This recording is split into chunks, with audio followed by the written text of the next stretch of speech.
जय हिंद साथियों।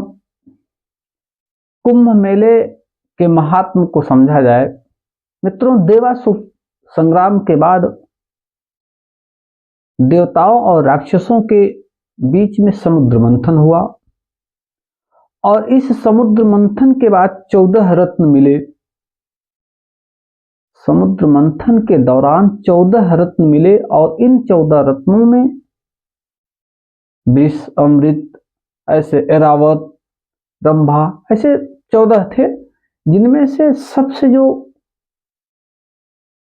देवताओं और राक्षसों दोनों को प्रिय था वो था अमृत कलश। साथियों, अमृत कलश के लिए देवताओं और राक्षसों में झगड़ा हो गया, काफी मारामारी हुई और ऐसी स्थिति में जो अमृत का कलश था, अमृत का जो कुंभ था, घड़ा था, मटका था, इस मटके को लेकर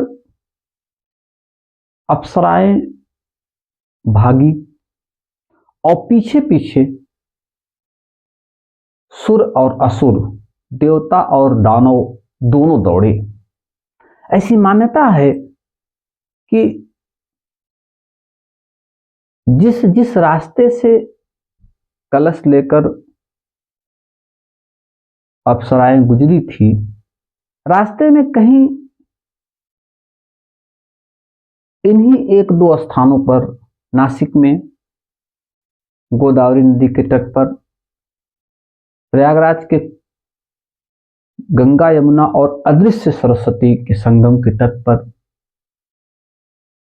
अमृत का कुछ बूंद गिर गया था और उसी अमृत के बूंद की तलाश में हमारे ऋषि मुनि, तपस्वी, श्रद्धालु हर साल माघ मेले में वहां तपस्या करते हैं, धूनी जमाते हैं। तो मित्रों, कहीं ना कहीं से इस बात को आपको समझना होगा कि एक महीने तक चलने वाला यह दुनिया का सबसे बड़ा अस्थाई मेला, जिसे अपने आप में एक आश्चर्य कहा जाए तो कम नहीं होगा। क्योंकि यह साल भर में लगता और साल भर में ही जुड़ता है। इस मेले का एक अपना अलग महात्म है साथियों। इसी मेले में हर्षवर्धन सम्राट आकर अपना सब कुछ दान कर देता था। इसी मेले में भारत के विभिन्न कोने से राजाओं के आने और दान करने का उल्लेख मिलता है साथियों। भारत ही नहीं, पूरे विश्व के सनातन धर्म में आस्था रखने वाले साधु, सन्यासी, तपस्वी यहां आते हैं और साल भर स्नान करते हैं, पुण्य कमाते हैं और चले जाते हैं। मित्रों, आपको बताना चाहेंगे कि अभी हाल में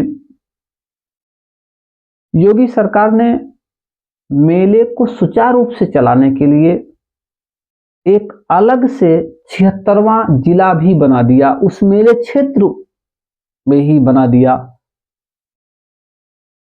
कहीं न कहीं से सरकार के लिए बहुत बड़ी चुनौती होती है इतने बड़े समागम को करने की, इतने बड़े समारोह को करने की, क्योंकि यहां देश और विदेश दोनों जगहों से लोग भारी संख्या में एकत्रित होते हैं। तो ऐसे में सरकार के पास काफी चुनौती भी होती है इस मेले को संपन्न कराने में। साथियों, इस मेले की महानता अपने आप में एक अलग है। यह एक सांस्कृतिक, धार्मिक, सामाजिक विरासत की कहानी गाता है मेला। मित्रों, अगर देखा जाए तो अपने आप में एक आश्चर्य है मेला, और यहां पर आकर लोग अपने आप को धन्य महसूस करते हैं, कहीं न कहीं से ज्ञान की पिपासा को शांत करते हैं।